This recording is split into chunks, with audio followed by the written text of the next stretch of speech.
Tuhanku, kasihanilah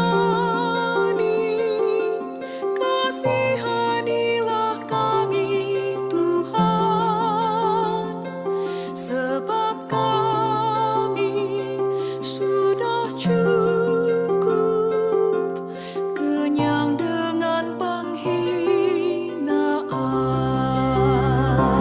Ya Tuhanku, kasihanilah kami Tuhan, sebab kami sudah cukup kenyang dengan penghinaan. Kepadamu ku memandang, Engkau yang bersemayam di surga,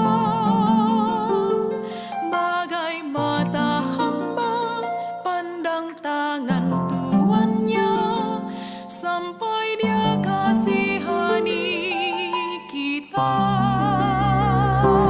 Ya Tuhanku, kasihanilah kami Tuhan, sebab kami sudah cukup kenyang dengan penghinaan. Kepadamu ku memandang, Engkau yang bersemayam di surga, bagai mata hamba pandang tangan nyonyanya, sampai Dia kasihani kita. Ya Tuhanku,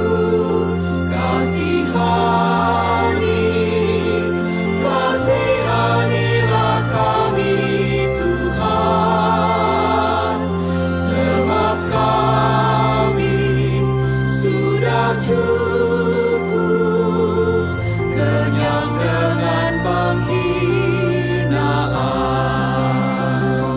Jiwa kami sudah cukup kenyang diolok juga dihina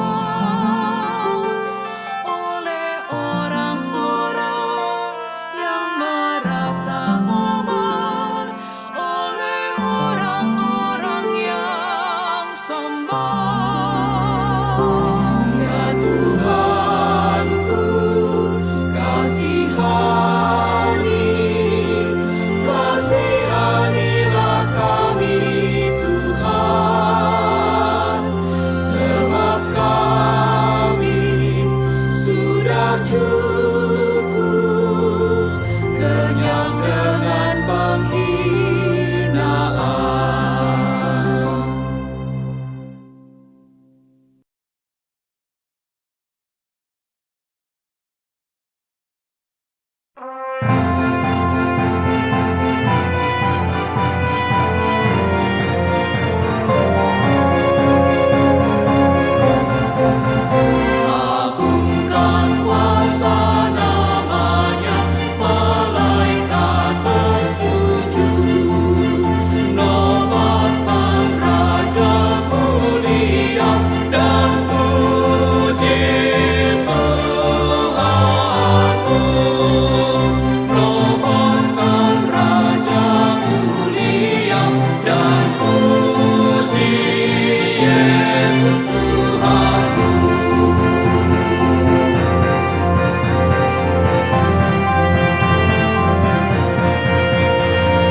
Tuhan betapa banyaknya berkat yang Kau beri, teristimewa rahmat-Mu dan hidup abadi.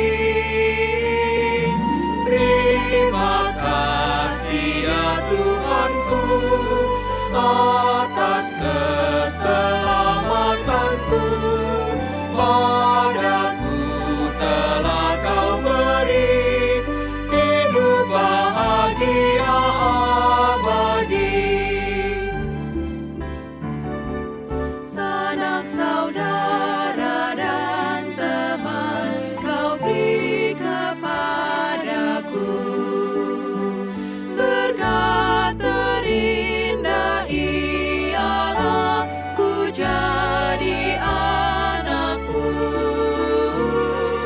Terima kasih ya Tuhanku atas keselamatanku.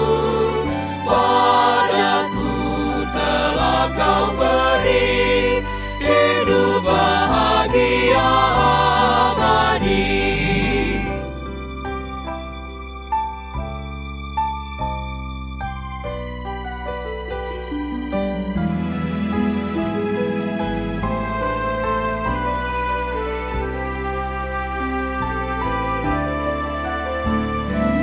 Setiap hari rahmat-Mu tiada putusnya.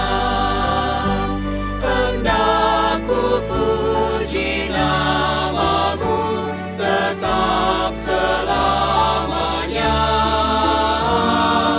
Terima kasih ya Tuhanku atas keselamatanku. Padaku telah Kau beri hidup bahagia abadi.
Selamat hari Minggu, umat yang terkasih, semoga kita semua diberikan kesehatan dan sukacita oleh Tuhan.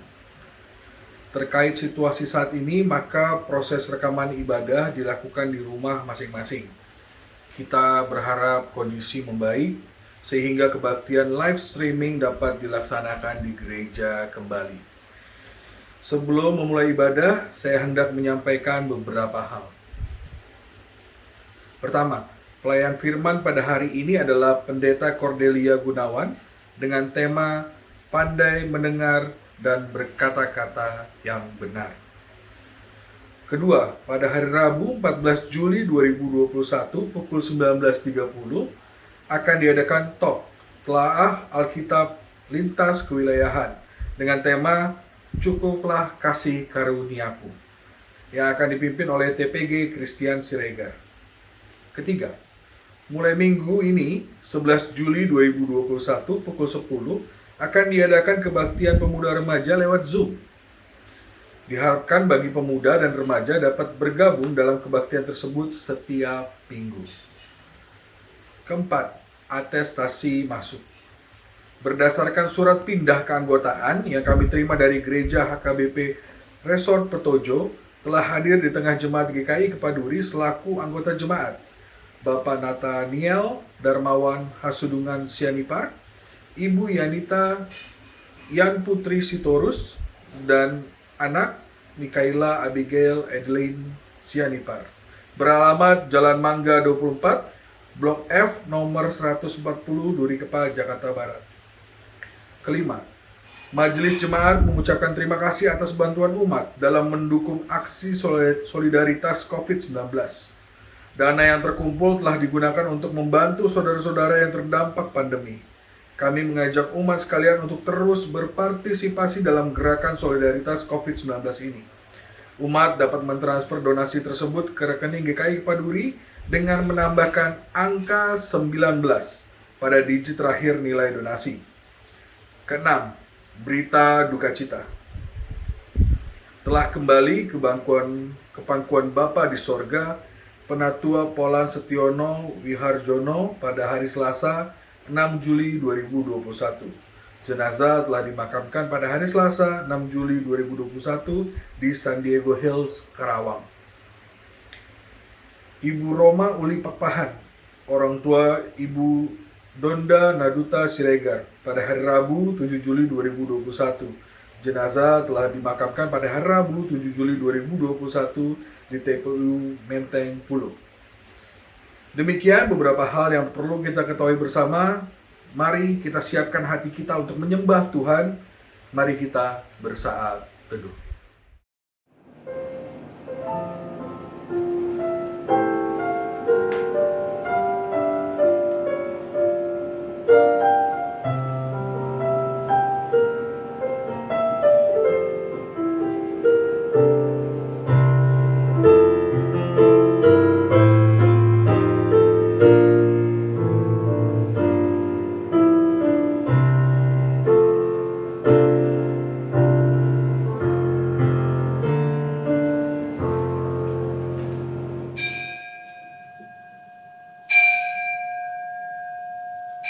Bersyukurlah kepada Tuhan sebab Ia baik.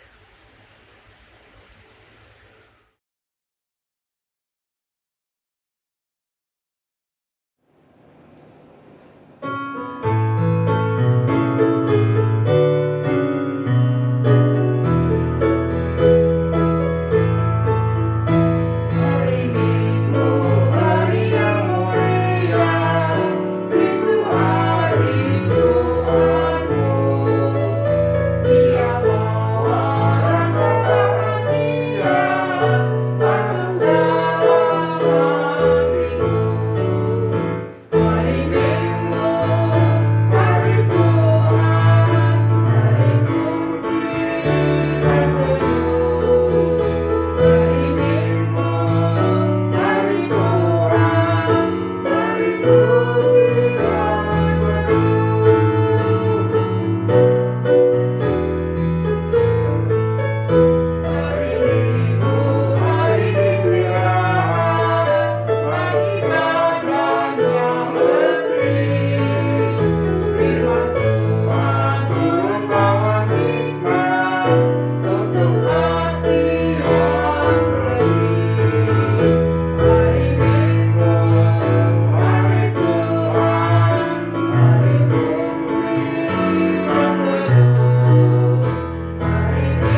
Pertolongan kepada kita adalah dalam nama Tuhan yang menjadikan langit dan bumi.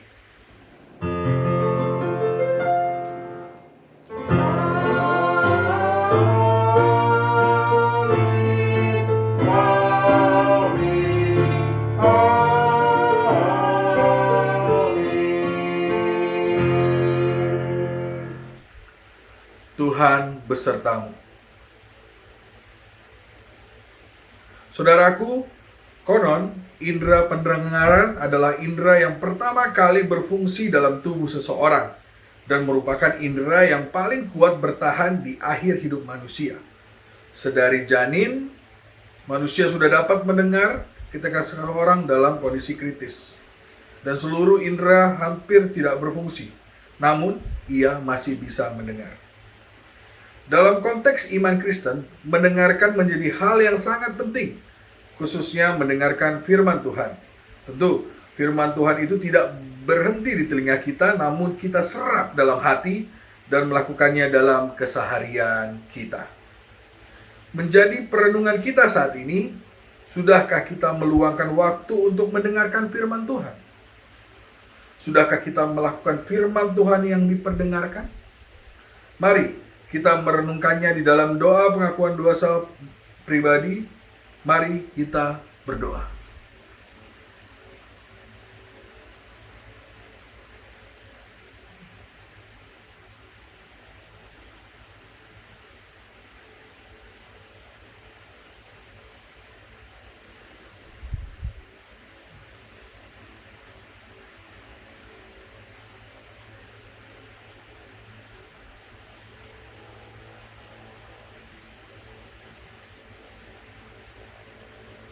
Bapa, dengarkanlah doa kami dan ampunilah kami. Di dalam nama Tuhan Yesus kami memohon. Amin. Dengarkanlah berita anugerah dari Tuhan yang terambil dari Kolose 1 ayat 13 sampai 14 yang berkata, Ia telah melepaskan kita dari kuasa kegelapan dan memindahkan kita ke dalam kerajaan anaknya yang kekasih. Di dalam Dia kita memiliki penebusan kita, yaitu pengampunan dosa. Demikianlah berita anugerah dari Tuhan. Damai Tuhan besertamu.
Mari Bapak Ibu Saudara, sebelum kita membaca dan merenungkan firman Tuhan, kita memohon kekuatan dari Tuhan, kita satu dalam doa.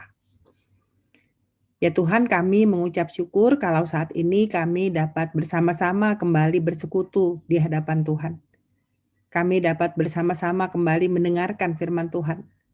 Tapi kami menyadari ya Tuhan segala kelemahan dan keterbatasan diri kami. Karena itu biarlah Roh Kudus yang telah Tuhan curahkan atas kami menemani kami saat kami kembali membaca firman Tuhan. Sehingga kami tidak sekedar membaca firman Tuhan, tidak sekedar mendengarkan firman Tuhan, tapi kami dengan hati dan pikiran kami mampu memahami apa yang hendak Tuhan sampaikan kepada kami. Bahkan lebih dari itu, kami diberikan kemampuan untuk menyimpan firman Tuhan dan memberlakukannya dalam keseharian kami.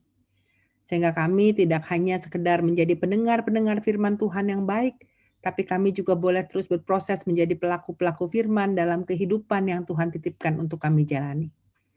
Tuhan pakai hamba-Mu dalam segala kelemahan dan kekurangannya. Tuhan menyempurnakan setiap hal yang sudah dipersiapkannya, sehingga segala sesuatu yang disampaikannya berkenan di hadapan Tuhan. Ini kami anak-anak-Mu ya Tuhan, yang memohon campur tangan Tuhan. Ini kami yang memohon supaya kami boleh sungguh-sungguh mengalami perjumpaan dengan Tuhan. Dan kami menyerahkan doa kami dalam nama Tuhan Yesus Kristus, Juru Selamat kami yang hidup. Amin. Tema kita pada hari ini adalah pandai mendengar dan berkata-kata yang benar. Kita akan bersama-sama membaca dari Injil Markus pasal 6, Injil Markus pasal 6 ayatnya yang ke-14 sampai dengan yang ke-29. Raja Herodes juga mendengar tentang Yesus, sebab namanya sudah terkenal dan orang mengatakan Yohanes Pembaptis sudah bangkit dari antara orang mati. Dan itulah sebabnya kuasa-kuasa itu bekerja di dalam dia.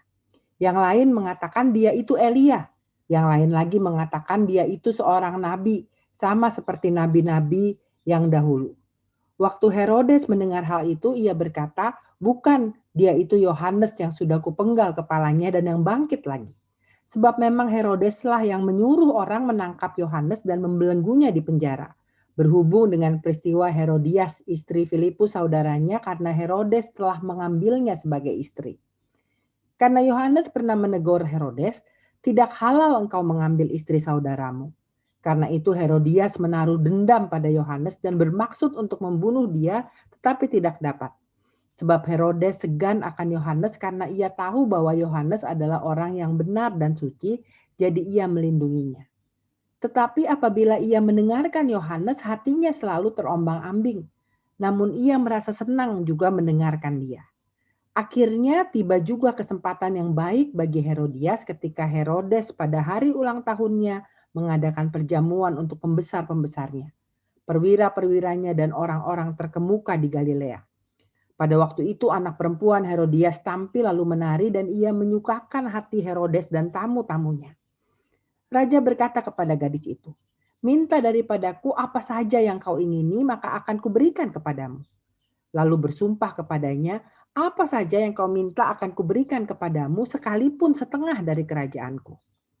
Anak itu pergi dan menanyakan ibunya, apa yang harus kuminta? Jawabnya, kepala Yohanes Pembaptis.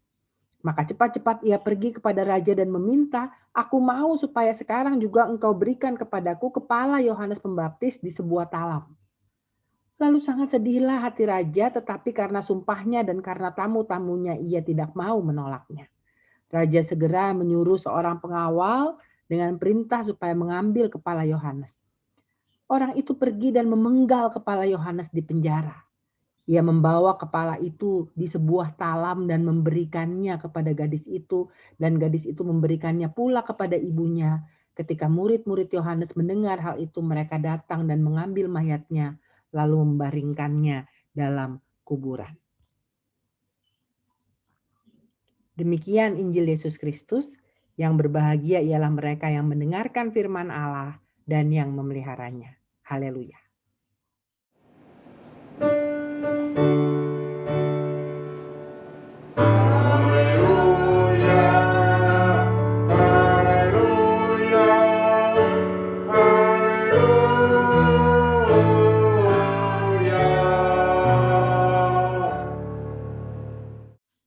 Beberapa waktu yang lalu, Bapak Ibu Saudara, mungkin Bapak Ibu Saudara pernah sempat mendapatkan WA gitu ya, atau sempat juga ikut heboh waktu ada WA bahwa Sinode Wilayah Jawa Barat atau klinik menjual obat-obatan gitu. Lalu dapat dibeli melalui nomor ini, bisa dipesan, lalu ada rekeningnya gitu ya, di mana harus menyalurkan uangnya dan lain sebagainya. Dan itu cukup heboh Bapak Ibu Saudara. Jadi kalau mau dikatakan berita itu dibilang salah banget ya enggak, karena memang pernah beredar dulu Bapak Ibu Saudara di awal-awal pandemi. Tetapi menjadi salah waktu itu diedarkan sekarang gitu ya, karena ini beredar dengan sangat luas, lalu orang tiba-tiba telepon call center dan berpikir bahwa call center itu adalah apotik gitu ya, dan ini menjadi salah. Tetapi itu yang sering kali terjadi sekarang dalam kehidupan kita Bapak Ibu Saudara. Berapa sering dalam hidup kita menerima entah pesan WhatsApp gitu ya, entah pesan dari mana, di copy paste, diterusin, terus kita nggak lihat lagi, kita nggak saring lagi gitu ya. Apakah itu beritanya udah kuno, atau itu beritanya benar, atau itu berita betul-betul hari ini, atau bahkan kayaknya beberapa hari yang lalu juga dikabarkan Pendeta Nanang positif gitu. Saya sampai ditelepon ditanya sama salah seorang rekan, "Ini benar nggak?" Saya bilang, "Kayaknya saya nggak dengar ya, jadi ini kayaknya belum tentu benar." Terus saya sempat melihat di Facebook Pendeta Angelin yang memberikan klarifikasi, dan itu yang terjadi saat ini. Bagaimana sebuah berita Bapak Ibu Saudara kita baca, jempol kita geraknya lebih cepat nih gitu ya. Begitu boro-boro kadangkala udah belum dibaca sampai habis, kalau panjang main di forward aja gitu ya. Dan kita nggak lagi mengecek gitu, kita nggak lagi lihat, kita nggak lagi tahu apakah berita itu benar atau enggak, atau berita itu berita kuno atau enggak. Atau Bapak Ibu juga mungkin pernah ngalamin gitu ya, bahwa kita ngelihat berita-berita terus kita kaget misalnya, "Ih ini waktu pas zaman banjir," gitu, "Ini banjir banget nih," gitu. Terus waktu dilihat ini tahun 2014 atau 2017, pokoknya berita-berita lama yang terus dikirim lagi gitu ya. Berita-berita lama yang seringkali kita nggak cek lagi itu berita benar atau enggak, kita terusin aja. Dan itu bisa dikategorikan sebagai kita menyebarkan hoax gitu ya. Jadi saya menemukan semacam flyer ini Bapak Ibu Saudara, Stop Hoax, No Kopas, saring sebelum sharing gitu ya. Ini yang seringkali kita lakukan gitu. Ini yang seringkali kita di tengah-tengah dunia yang berita berkembang dengan sangat pesat, kita senang sekali menjadi orang pertama yang menyebarkan berita tanpa terlebih dahulu menyaring berita itu benar atau enggak gitu ya. Pandai mendengar di era digital Bapak Ibu Saudara, kalau pada hari ini kita merenungkan tema pandai mendengar di dalamnya, maka mari kita melihat gitu ya, bahwa pandai mendengar di era kita, di era digital adalah tidak langsung percaya. Tapi kita juga mengecek kebenaran berita itu, dan juga kita tidak langsung meneruskan berita. Bukan semata-mata kepengen jadi orang yang paling cepat tahu berita gitu ya, lalu kita nggak cek lagi beritanya benar apa enggak. Waktu kita tadi membaca, Bapak Ibu Saudara, kita membaca bagaimana Yohanes Pembaptis menegur Herodes. Dan saya yakin saat dia menegur Herodes, dia tidak sekedar mendengar berita gitu ya, ini bukan cuma sekedar hoax atau gosip, tapi dia menegur saat dia tahu bahwa itu yang terjadi. Maka saat kita merenungkan pandai mendengar ini kalau di era digital gimana? Pandai mendengar di era digital Bapak Ibu Saudara adalah menjadi orang-orang yang nggak langsung percaya gitu. Waktu Bapak Ibu baca sesuatu di HP Bapak Ibu, waktu Bapak Ibu melihat berita dimanapun itu, jangan langsung percaya, tapi cek kebenaran beritanya gitu ya. Cek apakah kita dapat dari sumber yang terpercaya. Cek apakah ini benar gitu. Dan nggak langsung serta-merta meneruskan berita. Nggak menjadi apa ya, ya itu tadi saya bilang, seringkali orang kepengen jadi yang pertama gitu tahu berita, dan ini menjadi sebuah kebanggaan. Padahal tahu-tahu beritanya bukan berita benar. Pandai mendengar di era digital berarti be wise gitu ya, menjadi orang yang bijaksana saat kita dapat berita, nggak heboh langsung nih. Tapi kita lihat dulu, cek dulu gitu, nggak langsung semata-mata meneruskan berita yang kita belum tahu kebenarannya. Orang akhirnya dan dalam hitungan detik ya, itu bisa tersebar cepat banget Bapak Ibu Saudara. Kalau beritanya benar sih oke, dan konon WhatsApp itu paling efektif untuk menyebarkan berita. Jadi WhatsApp itu Bapak Ibu sekarang sebar, tahu-tahu nanti bisa udah sampai di Singapura, bisa sampai di Australia beritanya tuh, dan itu cepat dalam hitungan detik. Jadi hati-hati. Pandai mendengar di era digital berarti nggak menjadi orang-orang yang langsung percaya, tapi mengecek kebenaran berita itu dan nggak langsung meneruskan berita. Dan nggak semua berita juga harus kita teruskan Bapak Ibu Saudara. Ada juga orang yang belum baca, nggak ngelihat di grup itu ada apa, semua main diterus-terusin aja. Padahal udah juga diterusin gitu ya. Ini bukan tindakan yang pandai mendengar di era digital. Jadi mari bersama-sama pandai mendengar di era digital adalah melihat dengan seksama gitu ya. Jangan langsung percaya, cek dulu, jangan langsung terusin, baca dulu yang benar, baru Bapak Ibu Saudara kita meneruskannya. Lalu hal yang kedua yang saya mau kita sama-sama renungkan. Jadi tadi hal yang pertama saat kita bicara soal pandai mendengar dan berkata-kata dengan benar, Bapak Ibu Saudara, maka apa yang dimaksud dengan pandai mendengar? Maka pandai mendengar di era digital adalah tidak gampang percaya pada berita yang kita baca, pada informasi yang kita dapat dari WhatsApp, tapi kita mengecek dulu gitu ya kebenarannya. Lalu kita baru terusin kalau memang berita itu perlu dan penting untuk diterusin gitu. Nggak cuma semata-mata nerusin karena pengen jadi yang nomor satu, nggak cuma semata-mata nerus-nerusin aja, padahal jangan-jangan baca juga enggak. Itu yang pertama. Yang kedua, dari kisah Yohanes Pembaptis ini saya juga ingin mengajak kita merenungkan dari peristiwa kematian Yohanes Pembaptis. Jadi lukisan ini Bapak Ibu Saudara adalah lukisan yang yang dibuat oleh Caravaggio di tahun 1608. Bapak Ibu bisa melihat gitu ya, ini tergantung di Gereja Saint John Co-Cathedral di Valletta, Italia. Diberi judul The Beheading of Saint John the Baptist. Jadi kita lihat di situ bahwa Yohanes Pembaptis dalam lukisan ini dibunuh gitu ya, dia dengan sangat keji, udah disiapkan talamnya. Kalau Bapak Ibu lihat talam nih bahasa Alkitabnya Bapak Ibu Saudara, dan ada algojo yang udah siap membunuh, kepalanya dipenggal lalu nanti ditaruh di talam situ. Ini begitu mengerikan gitu ya, kalau dibikin film ngelihat lukisannya aja udah ngeri, apalagi dibikin film. Tapi ini menjadi sebuah kejadian yang terjadi sungguh-sungguh gitu. Jadi bagaimana kejadiannya Bapak Ibu Saudara? Maka kejadian itu kalau kita lihat tadi bersama-sama adalah bagaimana anak Herodias ini waktu ulang tahunnya menari-nari di hadapan Herodes, dan karena begitu bagus gitu ya, orang terpukau dengan tariannya, Herodes mengatakan dia boleh minta apa aja.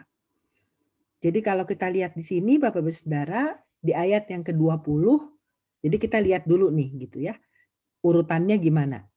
Jadi Herodes ini sebenarnya kalau di ayat 20 dikatakan begini. Sebab Herodes segan akan Yohanes karena ia tahu bahwa Yohanes adalah orang yang benar dan suci, jadi ia melindunginya. Tetapi apabila ia mendengarkan Yohanes, hatinya selalu terombang-ambing, namun ia merasa senang juga mendengarkan dia. Ini ayat 20 ya. Jadi di ayat 20 kita lihat bahwa Herodes ini sebenarnya segan sama Yohanes. Dia tuh senang juga gitu sama Yohanes ya. Nah, di ayat 22, pada waktu itu anak perempuan Herodias tampil lalu menari dan ia menyukakan hati Herodes dan tamu-tamunya. Raja berkata kepada gadis itu, minta daripadaku apa saja yang kau ingini, maka akan kuberikan kepadamu. Nah ini Herodes udah ngomong gitu ya, minta apa aja, nanti saya kasih. Di ayat ke-26, lalu kan dia dengar gitu ya, bahwa gadis itu minta, setelah dia tanya sama Herodias, gadis itu minta kepalanya Yohanes Pembaptis. Di ayat 26, lalu sangat sedihlah hati raja, tetapi karena sumpahnya dan karena tamu-tamunya, ia tidak mau menolaknya. Nah saya mau mengajak kita merenungkan dari kisah Herodes ini begini Bapak Ibu Saudara. Yang dilakukan oleh Herodes adalah dia tidak berani meralat apa yang sudah diucapkannya gitu ya. Yang sudah diucapkannya di ayat 22 adalah minta daripadaku apa saja yang kau ingini maka akan kuberikan kepadamu. Minta apa aja gitu ya. Tapi ternyata waktu dia dengar permintaannya harusnya dia bisa meralat perkataan yang diucapkan sebelumnya, bahwa minta apa aja gitu. Harusnya waktu dia dengar bahwa permintaan itu nggak masuk akal, permintaan itu terlalu kejam, harusnya dia bisa meralat dan menolak. Tapi ini tidak dilakukannya. Padahal hatinya sedih gitu ya. Dia termasuk kagum kepada Yohanes, dia termasuk di sini dibilang di ayat 20 dia segan terhadap Yohanes, tapi karena sumpahnya, karena dia sudah berkata-kata, dia nggak berani meralat perkataannya, maka akhirnya terjadilah peristiwa yang keji dan mengerikan itu, Bapak Ibu Saudara.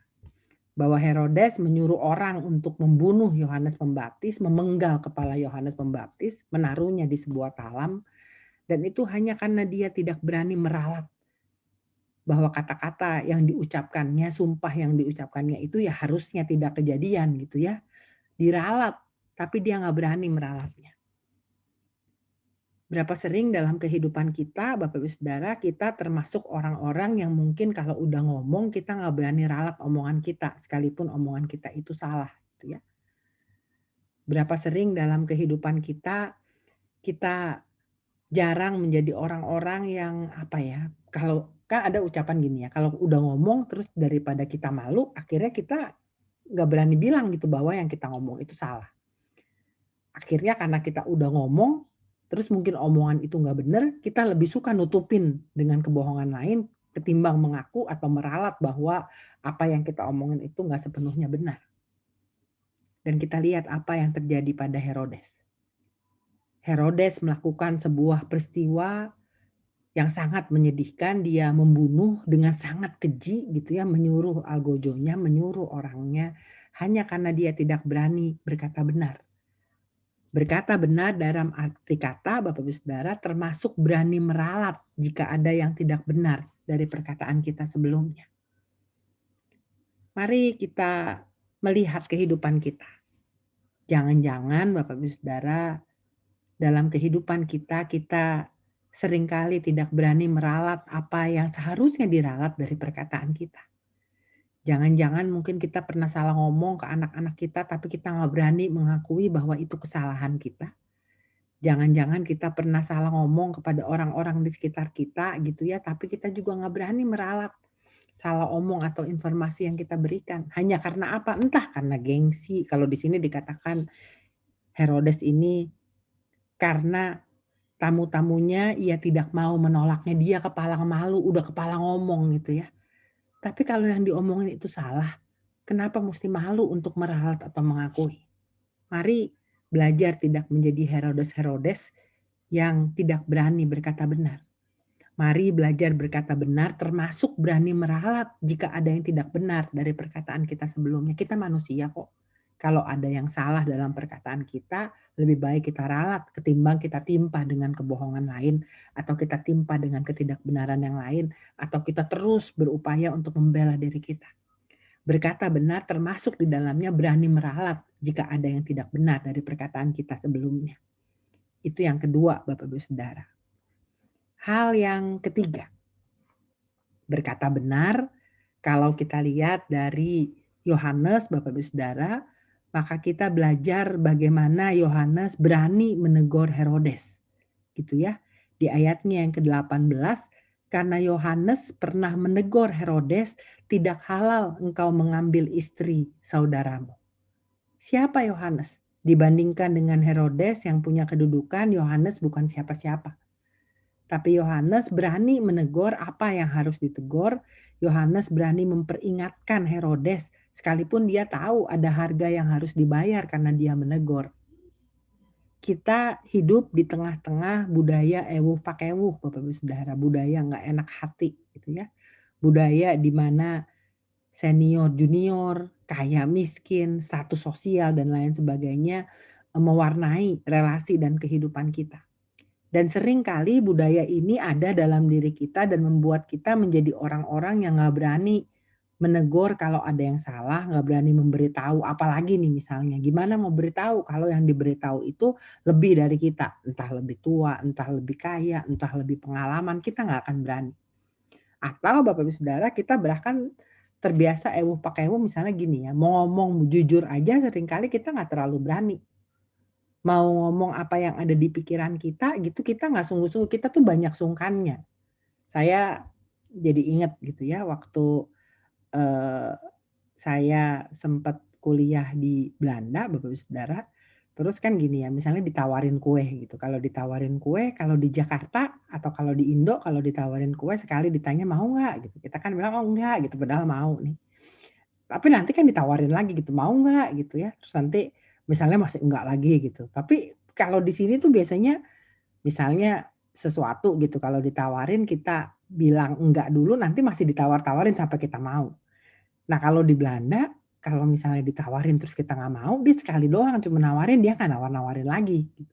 Sekali kita nggak enak hati cuman bilang sok-sok basa-basi gitu padahal mau, akhirnya bener-bener nggak bakal dapet tuh kalau kita nggak bilang jujur, "Gua mau," gitu ya. Kalau mau ya ambil, kalau nggak mau ya udah nggak mau beneran. Tapi ya itu gitu ya, kita terbiasa kadang kala banyak banyak apa ya, perkataan-perkataan kita juga banyak yang basa-basi, we don't mean it at all gitu ya, kita nggak bener-bener maksud gitu, cuman basa-basi. Nah basa-basi ini banyak nih sehingga akhirnya apa ya, dari segi yang kecil-kecil aja gitu ya, perkataan-perkataan yang sederhana seringkali itu basa-basi. Apalagi untuk negor gitu ya, kita nggak masuk dalam kategori orang yang berani untuk negor gitu, kita banyak nggak enak hatinya. Makanya saya bilang, kita hidup di tengah-tengah budaya ewuh pakewuh, kita nggak enak hati, apalagi untuk negor gitu ya, negor orang entah yang lebih lebih segala-galanya dari kita, lebih tua, lebih kaya, lebih pengalaman, makin nggak berani lagi kita. Berkata yang bener aja bukan negor gitu ya, berkata yang jujur aja gitu, bukan bukan sekedar basa-basi, kita susah. Karena seringkali kita banyak basa-basinya gitu. Kita hidup di tengah-tengah dunia yang budayanya tuh masih, termasuk di dalamnya adalah, ya itu gitu ya, ya basa-basi begitu gitu. Sehingga akhirnya berkata benar, apalagi dalam kategori menegur, menjadi sesuatu yang sangat sulit untuk dilakukan. Tapi mari Bapak Ibu Saudara, hari ini kita belajar dari Yohanes yang berani menegur Herodes. Yohanes yang bukan siapa-siapa tapi berani menegur Herodes yang adalah raja saat itu, walaupun dia tahu apapun resikonya. Terkadang saat kita berkata sesuatu yang jujur gitu ya, ini mungkin menjadi sesuatu yang tidak menyenangkan untuk diterima. Terkadang saat kita menegur gitu, sesuatu yang harus kita tegur Bapak Ibu Saudara, mungkin ini juga nggak bisa diterima, ini mungkin juga membahayakan kita. Tapi mari belajar dari Yohanes yang berani berkata apa yang harus dikatakannya, berani memberitahu apa yang benar apapun resikonya, maka itu yang harusnya ada dalam kehidupan kita. Dan itu dimulai Bapak Ibu Saudara dengan berupaya, bukannya nggak boleh basa-basi gitu ya, tapi berupaya bahwa setiap kata-kata yang kita ucapkan ini menjadi sesuatu yang bukan basa-basi, tapi menjadi sesuatu yang memang sungguh-sungguh keluar dari dalam hati kita, yang sungguh-sungguh benar, termasuk akhirnya ini membimbing kita pada sebuah perilaku untuk berani memberitahu apa yang benar, apapun resikonya. Jadi Bapak Ibu Saudara, 3 hal yang kita pelajari pada hari ini, yang kita renungkan dari kisah seorang Yohanes Pembaptis. Maka yang pertama Bapak Ibu Saudara, pandai mendengar di era digital berarti menjadi orang-orang yang tidak langsung percaya saja pada berita yang Bapak Ibu terima di mobile phone Bapak Ibu, gitu ya. Tapi saat kita menerima, kita mencoba mengecek kebenaran beritanya, dan kita coba dengan teliti melihat dulu kalau itu penting, baru diterusin. Kalau udah ada yang terusin, ya nggak usah juga diterusin gitu ya. Jadi belajar menjadi orang-orang yang memang pandai mendengar di era dunia yang memudahkan kita untuk menerima informasi dari manapun, kapanpun, dimanapun gitu. Dan ini harusnya membuat kita lebih hati-hati dan lebih pandai untuk menyaring dan mendengar berita di era digital. Yang kedua, Bapak Ibu Saudara, kita belajar bahwa berkata benar termasuk di dalamnya berani meralat jika ada yang tidak benar dari perkataan kita sebelumnya. Jadi berani berkata benar berarti juga berani kalau ada sesuatu yang salah, ya jangan kita pertahankan gitu ya, bahwa yang kita ucapkan salah itu kita pertahankan itu kebenaran gitu, tapi berani meralat kalaupun memang itu salah. Hal yang ketiga, Bapak Ibu Saudara, berkata benar berarti berani memberitahukan apapun resikonya. gitu ya. Jadi kita berani berupaya untuk berkata-kata sejujur-jujurnya dengan jujur gitu, paling enggak dari lubuk hati kita yang paling dalam. Dan saat ada resiko waktu kita menegur orang-orang terdekat kita, kita berani untuk tetap menegur gitu ya. Itu bagian dari berani berkata benar. Kiranya Tuhan memberikan hikmat, kiranya Tuhan memberikan kita keberanian, sehingga di tengah-tengah kehidupan kita, kita menjadi orang-orang yang pandai mendengar dan berani berkata benar. Tuhan menolong kita. Amin.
Marilah kita bersama-sama dengan umat Allah di masa lalu, masa kini, dan masa depan, mengingat janji baptisan kita dengan mengikrarkan pengakuan iman rasuli. Aku percaya kepada Allah, Bapa yang Maha Kuasa, Khalik langit dan bumi, dan kepada Yesus Kristus, Anak yang tunggal Tuhan kita, yang dikandung daripada Roh Kudus, lahir dari anak darah Maria, yang menderita sengsara di bawah pemerintahan Pontius Pilatus, disalibkan, mati dan kuburkan, turun dalam kerajaan maut. Pada hari yang ketiga, bangkit pula dari antara orang mati, naik ke surga, duduk sebelah kanan Allah, Bapa yang Maha Kuasa. Dan dari sana ia akan datang untuk menghakimi orang hidup dan yang mati. Aku percaya pada Roh Kudus, gereja yang kudus dan am, persekutuan orang kudus, pengampunan dosa, kebangkitan orang mati, dan hidup yang kekal. Amin. Mari Bapak Ibu Saudara kita menaikkan doa syafaat kita, mari kita satu dalam doa. Ya Tuhan, kami mengucap syukur kalau pada hari ini Tuhan boleh kembali mengingatkan kami. Biarlah dalam kehidupan ini ya Tuhan kami boleh belajar untuk menjadi orang-orang yang pandai mendengar. Di tengah-tengah berbagai macam informasi yang banyak yang kami dapat, biarlah kami juga boleh menyaring apa yang akan kami sebarkan. Sehingga melalui apa yang kami sebarkan, kami juga boleh menjadi berkat di dalamnya. Kami juga memohon ya Tuhan berikan kami keberanian untuk berani meralat apa yang harus kami ralat jika ada yang salah dalam perkataan kami. Dan biarlah kami juga menjadi orang-orang yang sungguh-sungguh tulus saat kami berkata-kata dan kami juga berani menegur saat kami harus menegur. Berikan kami kekuatan dan keberanian ya Tuhan, sehingga kami sungguh-sungguh boleh menjadi orang-orang yang pandai mendengar dan berani berkata-kata di tengah-tengah kehidupan yang kami jalani saat ini. Ya Tuhan, saat ini kami bersama-sama sebagai bangsa Indonesia, bahkan bersama-sama dengan umat lain di dunia, kami tengah menghadapi pandemi COVID. Dan semakin hari ini menjadi sesuatu yang mencemaskan khususnya di negara kami. Beri kami keberanian ya Tuhan, beri kami ketenangan, jauhkan kami dari kekhawatiran. Tapi biarlah kami juga menjadi orang-orang yang mau juga menjaga kehidupan. Kami mau menjaga diri kami dan kami juga mau menjaga sesama kami juga mau menjaga bumi kami. Sehingga kami boleh berkontribusi dengan baik, tidak menyebarkan virus melalui kehidupan kami, tapi kami belajar menjaga diri kami dan menjaga sesama kami. Tuhan berikan hikmat dan bijaksana kepada pemerintah bangsa kami, sehingga pandemi COVID ini boleh ditanggulangi dengan baik. Dan biarlah proses vaksinasi ya Tuhan juga boleh berjalan dengan baik. Dan setiap orang akhirnya pada saatnya juga boleh mendapatkan vaksin dan negara kami berangsur-angsur boleh mengatasi pandemi COVID ini dengan baik. Kami berdoa ya Tuhan untuk para tenaga kesehatan yang bertugas di rumah sakit. Tuhan berikan hikmat, Tuhan berikan sukacita sehingga di tengah-tengah segala keterbatasan berbagai macam hal yang ada, mereka tetap boleh melayani dengan baik. Kami bersama-sama berdoa bagi saudara-saudara kami yang mungkin terpapar COVID, bagi mereka yang kehilangan orang-orang yang mereka kasihi di tengah-tengah pandemi ini. Biarlah penghiburan, kekuatan yang asalnya dari Tuhan boleh senantiasa hadir menguatkan dan memberi mereka pengharapan akan hari depan. Ya Tuhan, kami saat ini berdoa untuk jemaat-Mu di GKI Kepaduri. Tuhan berkati setiap pendeta yang sudah Tuhan tempatkan di jemaat-Mu di GKI Kepaduri. Tuhan berkati pendeta Angelin dengan seluruh keluarganya, pendeta Daud dengan seluruh keluarganya. Tuhan berkati Pak Christian juga dengan seluruh keluarganya. Juga Tuhan memberkati Pak Christian Adi Pamungkas juga dengan seluruh keluarganya. Sehingga di tengah-tengah setiap hal yang Tuhan percayakan untuk menjadi pelayanan mereka, mereka boleh melakukan yang terbaik dan menjadi berkat di dalamnya. Kami berdoa untuk setiap penatua, setiap orang yang sudah Tuhan tempatkan dalam kehidupan jemaat-Mu di GKI Kepaduri, entah sebagai badan pelayanan, entah sebagai aktivis, jemaat dan simpatisan. Biarlah bersama-sama mereka boleh melakukan yang terbaik dan di dalamnya mereka boleh mengalami pertumbuhan iman dan saling menguatkan satu dengan yang lain. Ya Tuhan, kami berdoa untuk setiap program yang sudah disusun, Tuhan sempurnakan dan Tuhan berikan semangat untuk mereka yang akan menjalani program-program itu, sehingga melalui program-program itu nama Tuhan semakin dipermuliakan. Kami berdoa untuk panti asuhan Asi Lestari dalam proses relokasi. Tuhan sempurnakan semua hal yang sudah disusun, sehingga proses relokasi itu boleh berjalan dengan baik. dan panti asuhan Asih Lestari boleh Tuhan layakan untuk semakin menjadi berkat dalam setiap pelayanan yang dilakukan. Ya Tuhan, kami saat ini teringat akan saudara-saudara kami yang sakit, untuk Ibu Sinta Sutardi, Ibu Mariati Chandra, Saudari Areta, Bapak yang Yahya Wangsaputra, Bapak Yevons, Ibu Anita, Bapak Cendana Wiraya, Bapak Heri Setiawan, Bapak Karel Katu Siktimu, Ibu Isnarti Hananto, Bapak Samhudi Chandra, Saudara Michael Hutapea, Bapak Yosua Sembiring, Bapak Rustel Siahaan, Bapak Gunawan Saputra, Bapak Haryanto Trisno, Bapak Christian Trisno, Ibu Lili, dan Ibu Reni Novianti. Dalam kelemahan fisik mereka, Tuhan memberikan kekuatan, Tuhan memberikan sukacita, Tuhan berkarya melalui obat-obatan yang diminum, bahkan mungkin perawatan medis yang diterima. Tuhan berkarya melalui kasih sayang, sanak saudara, keluarga, dan doa-doa orang-orang yang mengasihi. Biarlah saudara-saudara kami ini boleh berangsur-angsur pulih seperti sedia kala. Ya Tuhan, kami saat ini bersama-sama bersyukur atas 1 tahun usia yang Tuhan berikan kepada Saudari Melinda Sindoro, Ibu Yuliana Siktimu, Ibu Betty Ali, Ibu Nurmala, Saudari Stefani Ricardo Peters, Saudari Heni Nurani, Bapak Andreas Hadi Suwarno, Ibu Rosela Lauda, Bapak Agus Susilo, Saudari Gabriela Nibena Malarosa, Saudara Federico Peter, Bapak Kumara Suwarna, Penatua Riswanti, Bapak Yohanes Gunawan Cahyadi, Saudari Yulia, Bapak Herianto Sastrawijaya, Saudara Roxen Simone, Ibu Santi Julia Arianti, Bapak Lumadi Dharma, dan Ibu Sherry Juliarti Lehman. Kiranya Tuhan tidak hanya menambahkan 1 tahun usia kepada saudara-saudara kami ini, tapi Tuhan juga terus menambahkan hikmat dan bijaksana. Sehingga di usia yang baru, saudara-saudara kami ini boleh terus Tuhan pakai untuk menjadi alat dalam tangan Tuhan. Ya Tuhan, kami berdoa untuk diri kami masing-masing dalam setiap hal yang masih Tuhan izinkan untuk kami jalani. Kiranya Tuhan berkenan untuk menyempurnakan semua hal yang kami lakukan. Kiranya Tuhan juga memberikan kepada kami pengharapan, keberanian untuk menata masa depan kami.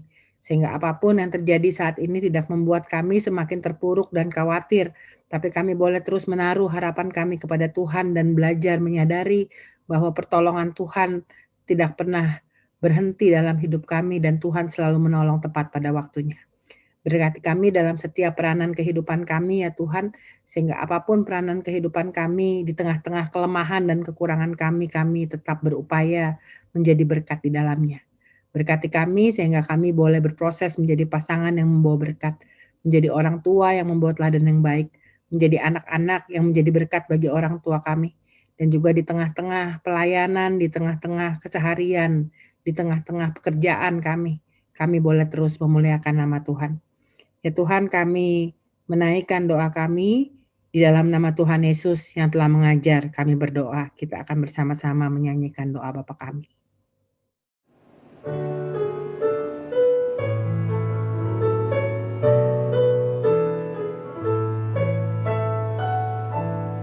Bapa kami yang ada di surga, dikuduskanlah namamu, datanglah kerajaanmu,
marilah kita menyampaikan persembahan syukur minggu kepada Tuhan.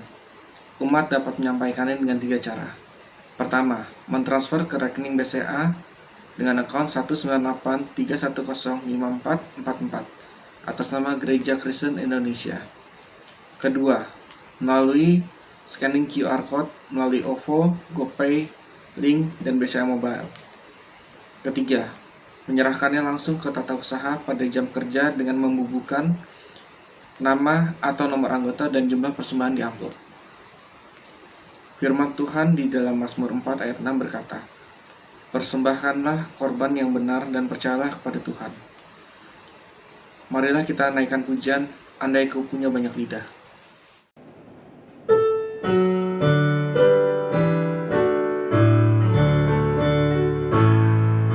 Andai ku punya banyak lidah dan punya suara yang besar, akan ku guna nada indah dan ku menyanyi bergema, memuji kasih Allahku yang dicurahkan padaku.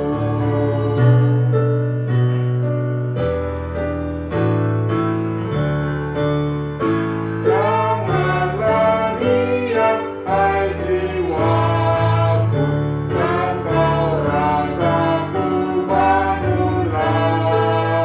Katakanlah kegembiraanmu atas berkat anugerah, karena selama hidupku akan ku puji Allahku.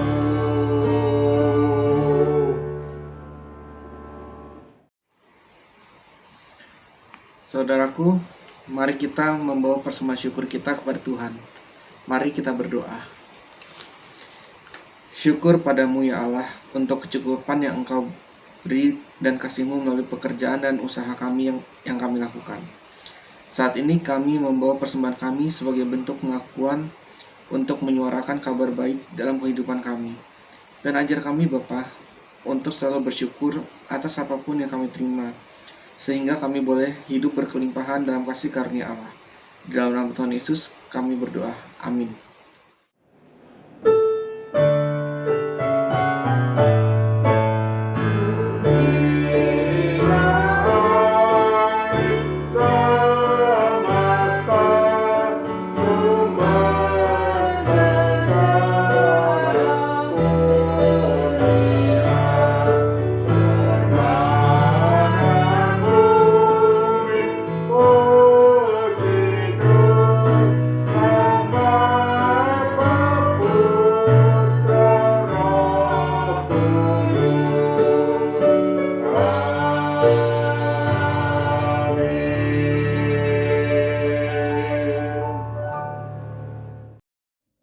Saudaraku, marilah kita meluangkan waktu dan hati kita untuk mendengarkan firman Tuhan. Kiranya kuasa Roh Kudus memampukan kita untuk menyampaikan firman Tuhan yang menguatkan dan menghibur sesama kita yang berbeban berat.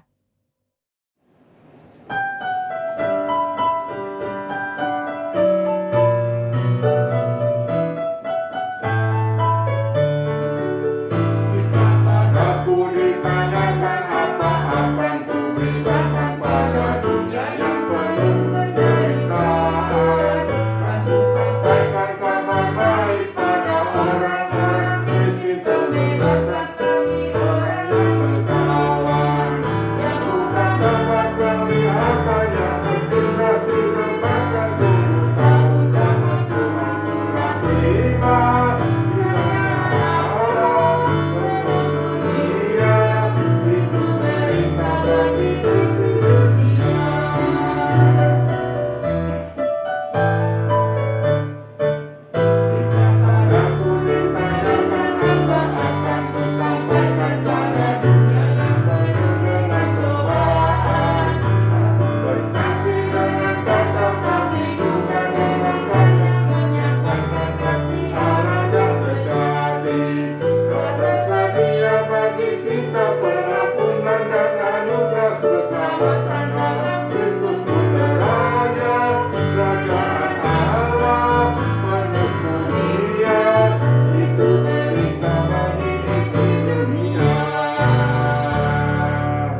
Saudaraku, arahkanlah hatimu kepada Tuhan dan terimalah berkat Tuhan.